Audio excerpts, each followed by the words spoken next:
Después de ver en lo que creen los fanáticos religiosos, ¿sigues pensando que nadie arrojará una bomba nuclear? Sí, sigo pensándolo. Y sigo pensándolo porque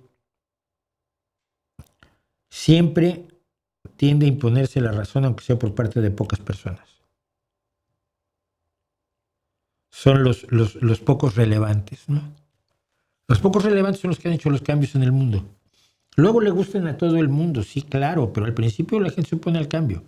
Sí que creo que sí. Creo que no creo que los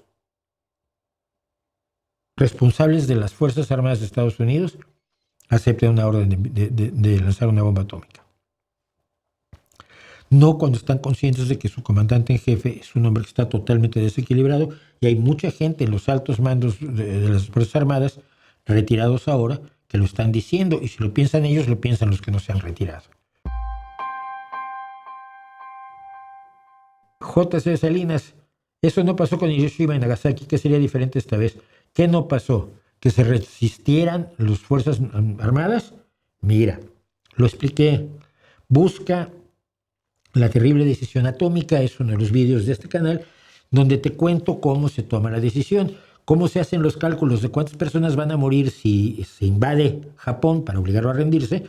Japón tenía la mentalidad de no rendirse, por eso despreciaba a los prisioneros de guerra, lo hemos contado. Por eso no hay prisioneros de guerra japoneses, porque se suicidaban.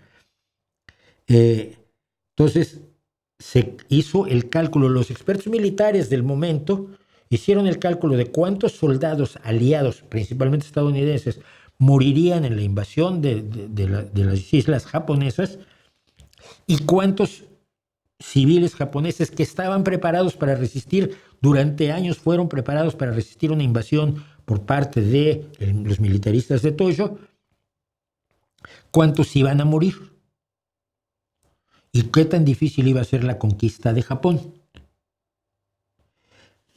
Y se puso ese cálculo junto al cálculo de cuántos matamos con las dos bombas atómicas que tenemos, porque no tenemos ninguna otra, pues no se lo digas a nadie. Y cualquier análisis que tú quieras hacer favorece las bombas nucleares, las bombas atómicas. Cualquiera, conociendo cómo funcionaba Japón, conociendo cómo funcionaba el sentimiento japonés al respecto a su emperador.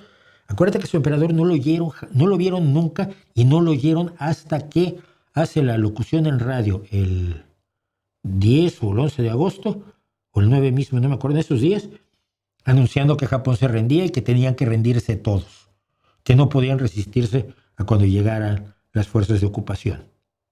Que yo conocía a un mexicano que estuvo en las fuerzas de ocupación. Entonces,